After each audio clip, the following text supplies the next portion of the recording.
A passenger plane collided with a military helicopter in Washington, D.C. That's where we're starting the 7 from the Washington Post. I'm Hannah Jewell. It's Thursday, January 30th. Let's get you caught up with today's 7 stories. A rescue effort is underway this morning in the frigid waters of the Potomac River. Just before 9 p.m. Eastern last night, an American Airlines jet flying from Wichita, Kansas, collided with a U.S. Army Black Hawk helicopter near Reagan National Airport. Both aircraft crashed into the river which separates Virginia from Washington, D.C. 60 passengers and 4 crew members were on board the American Airlines flight, and 3 service members were on board the helicopter. D.C. Fire and EMS Chief John Donnelly addressed the difficulties of the rescue operation overnight. So it's a highly complex operation. The conditions out there are extremely rough for the responders. It's cold. They're dealing with relatively windy conditions. Wind is hard out on the river. So they're out there working. We're doing everything we can to keep them safe. So far, no survivors have been reported. Officials said that police had recovered bodies from the water. The Army helicopter had been on a training mission.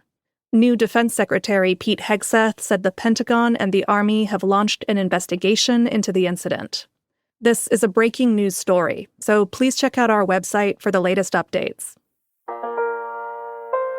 The White House rescinded its order to freeze federal spending. That's number 2. On Monday, the White House abruptly ordered a halt to all grants and loans disbursed by the federal government. That caused chaos and appeared to imperil key programs that fund schools, provide housing, and ensure that low-income Americans have access to health care. It faced an intense backlash, and yesterday, the White House Budget Office reversed course and rescinded the controversial order. But President Donald Trump is continuing his spree of executive orders. Yesterday, he ordered the construction of a detention camp for deported migrants at the U.S. naval base in Guantánamo Bay, Cuba.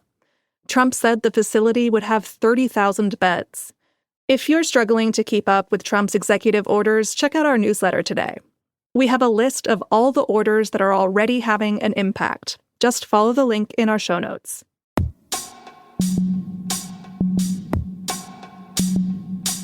Number 3. Robert F. Kennedy Jr. faced blistering questions from senators. Kennedy is Donald Trump's nominee for health secretary. Yesterday was his Senate confirmation hearing, and it was a particularly heated one. Democrats were deeply critical of Kennedy's bid to serve as America's top health official.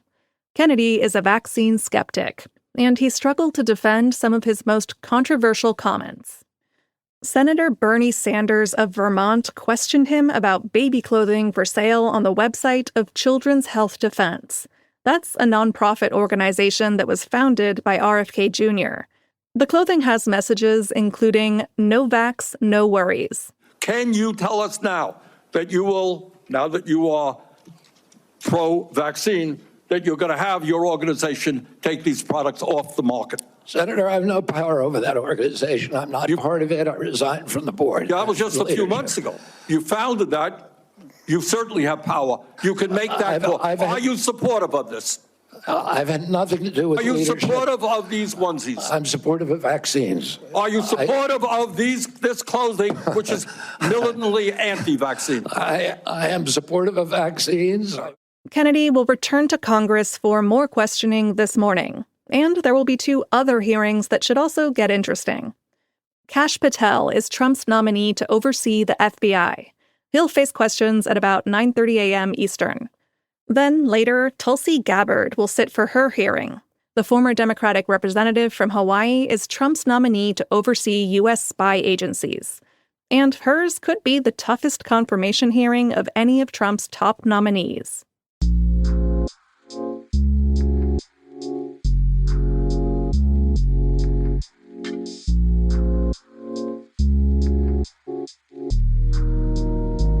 Number 4. 8 more hostages are being released by Hamas today. 3 Israelis and 5 Thai nationals are slated to be freed from captivity in Gaza. They were taken in the Hamas-led October 7, 2023 attacks on Israel. Many Thai nationals work in agriculture in Israel, and 41 were killed on that day. At the time of this recording, one hostage has been released so far, 20-year-old soldier Agam Berger. Israel is set to free 110 Palestinian prisoners in the exchange. The releases are part of the first phase of a ceasefire agreement between Israel and Hamas that went into effect earlier this month.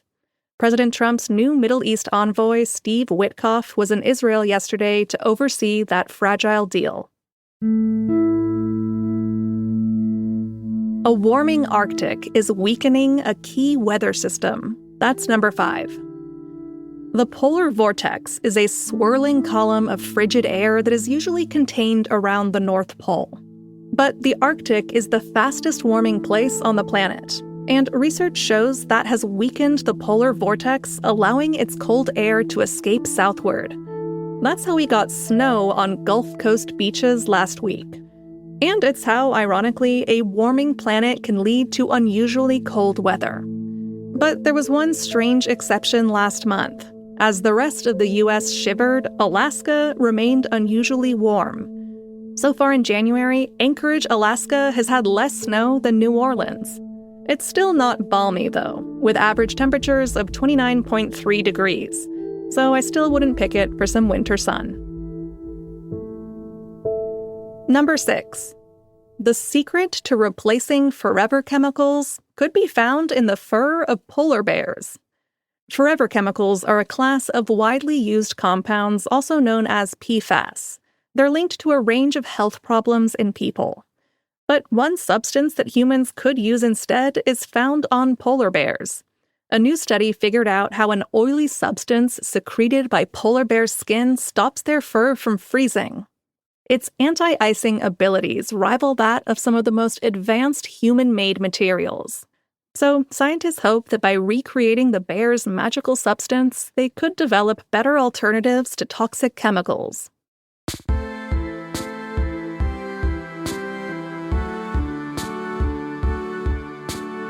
And at number 7, scientists found life-friendly molecules in samples from an asteroid. In 2020, a NASA spacecraft visited the asteroid Bennu. The probe dug out samples, sealed them in a canister, and then flew back to Earth, flinging the precious cargo into the Utah desert in 2023. The samples have been pored over by scientists ever since. And yesterday, they published their long-awaited research. They found that the samples contained many of the basic building blocks for life as we know it, including amino acids. Those are the building blocks of proteins. And if that weren't exciting enough, these organic molecules were once immersed in a watery brine, and that could have helped along the chemistry of life. The Bennu samples suggest that the raw materials of life have likely been present in great abundance in the solar system for about 4.5 billion years, a lot earlier than previously thought. That's around the time our solar system got going. So, if you're a life form listening from a far-flung corner of the universe, please leave us a nice review. All right, you're all caught up. Every time I have looked at my social media feeds this week, I have seen people making big claims that just aren't based on facts. If this bothers you as much as it bothers me, the best way you can keep yourself informed about what's actually going on is with a subscription to the Washington Post. The news is really confusing right now, but our reporters are checking and verifying it all. You can get your first year of an all-access digital subscription for just $40. Head over to WashingtonPost.com/subscribe. I'm Hannah Jewell. I'll meet you back here tomorrow.